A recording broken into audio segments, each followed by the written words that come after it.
Next case on the docket, they came out with a list of the 10 richest pastors. And I mean, you look at the list for yourself. But what blows my mind is that the top 2 on this list it's ridiculous. The top 2 pastors have a net worth of over $1 billion each, not together, each, off selling Jesus, off selling God. $1 billion.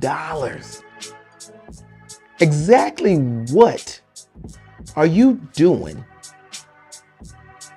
What are you selling that would amass $1 billion in wealth? Because if you got $1 billion, everybody in your church got to be well-to-do. They got to be, because there's no way in the hell you should have acquired $1 billion and there's some hungry families in your church. You can't have $1 billion and it's kids struggling to go to college in your church. You can't have $1 billion and it's still people walking to church. You can't have $1 billion in net worth and people still got to pay to have, who are members of the church, got to pay to have their services at your church. It just can't be. But I guarantee you it is.